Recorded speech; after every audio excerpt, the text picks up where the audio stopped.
بسم اللہ الرحمن الرحیم۔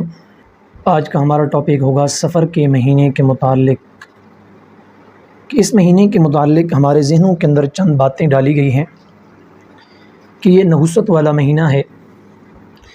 اس مہینے کے اندر اگر کوئی شادی بیاہ کیا جائے گا تو سفر کے مہینے کے اندر کی ہوئی شادی کا رزلٹ صفر ہوگا۔ اور دوسرا، طرح طرح کی باتیں مشہور ہیں۔ میرے معزز، پہلی بات یاد رکھنا، یہ اسلامی سال کا دوسرا مہینہ ہے، کیونکہ اسلامی سال کی ابتدا ہوتی ہے محرم الحرام سے، اور یہ اسلامی سال کا دوسرا مہینہ ہے۔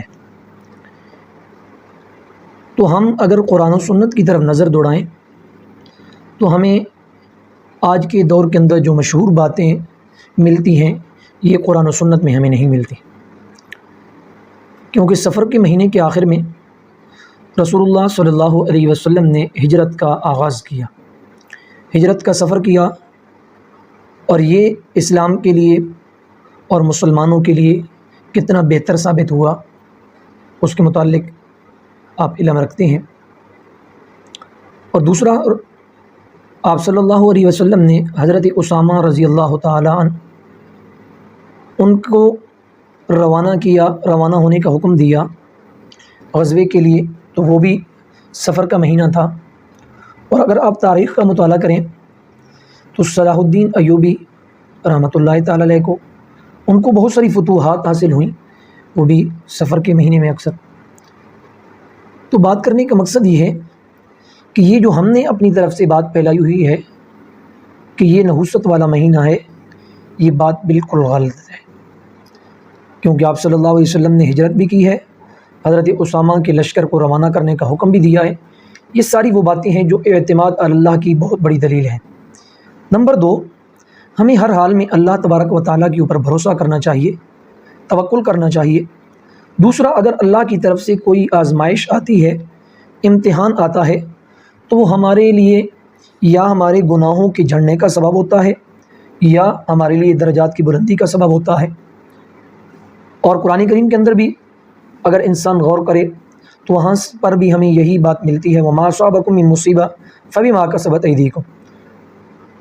اور جو انسان کو تکلیف پہنچتی ہے وہ انسان کے اپنے ہاتھوں کی کمائی ہوتی ہے۔ تو بعض دفعہ ہمارے گناہ ہوتے ہیں، اللہ کی طرف سے کوئی تکلیف آتی ہے تو وہ گناہوں کو ختم کرنے کا اور گناہوں کے کفارے کا سبب بنتا ہے، گناہوں کے لیے کفارہ بنتا ہے۔ تو آپ صلی اللہ علیہ وسلم نے ہمیں اس بات کی طرف توجہ دلائی کہ آپ اللہ کے اوپر اعتماد کریں، اور اگر اللہ کے اوپر اعتماد اور توکل کریں گے تو پھر انشاءاللہ میرا رب خود تمہاری حفاظتیں کرے گا۔ جیسا کہ حضور اکرم صلی اللہ علیہ وسلم کے بارے میں حدیث پاک کے اندر آتا ہے، غزوہ ذات الرقاع تھا، حضرت جابر رضی اللہ تعالیٰ عنہ روایت کرتے ہیں، بخاری شریف کی روایت ہے کہ آپ صلی اللہ علیہ وسلم کے ساتھ ہم صحابہ کرام بھی تھے۔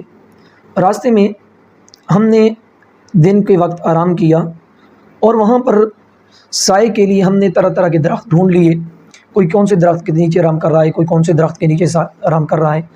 تو آپ صلی اللہ علیہ وسلم بھی ببول کے درخت کے نیچے آرام کرنے لگے، اور آپ صلی اللہ علیہ وسلم نے اپنی تلوار مبارک اوپر درخت سے لٹکا دی۔ ایک بدو آدمی آیا، دیہاتی، آپ صلی اللہ علیہ وسلم کے جان لیوا دشمن، اس نے آ کر وہ تلوار اٹھائی، تلوار اٹھا کر آپ صلی اللہ علیہ وسلم کے اوپر سونت لی اور کہنے لگا، من یمنعک منی، کہ اے محمد صلی اللہ علیہ وسلم، آپ کو میرے ہاتھوں سے کون بچائے گا۔ اور ایک حدیث پاک کے اندر یہ بھی آتا ہے، وہ کہنے لگا کہ مجھ سے اب تم خوف کھا رہے ہو؟ آپ نے فرمایا نہیں، کوئی خوف نہیں ہے تجھ سے، تو کون بچائے گا تمہیں میرے ہاتھوں سے؟ آپ صلی اللہ علیہ وسلم نے بڑا پیارا جواب دیا، اور یہ بھی جواب دے کر ہمیں اس بات کی طرف توجہ دلا دی کہ میری امتیوں ہر معاملے میں اللہ پہ بھروسہ رکھا کریں۔ آپ صلی اللہ علیہ وسلم کی زبان مبارک سے نکلتا ہے، اللہ، مجھے میرا رب بچائے گا۔ آپ صلی اللہ علیہ وسلم کی بات کہنے کی دیر تھی تو آپ صلی اللہ علیہ وسلم کے اس جواب پر کافر کے ہاتھ سے تلوار گر گئی۔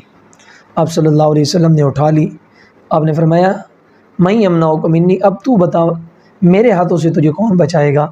تو کہنے لگا، انت الکریم، اور آپ تو بڑے اچھے انسان ہیں اور اچھے انسان کے بیٹے ہیں، آپ مجھے معاف کر دیجیے۔ تو حضور انور صلی اللہ علیہ وسلم نے اسے معاف کر دیا۔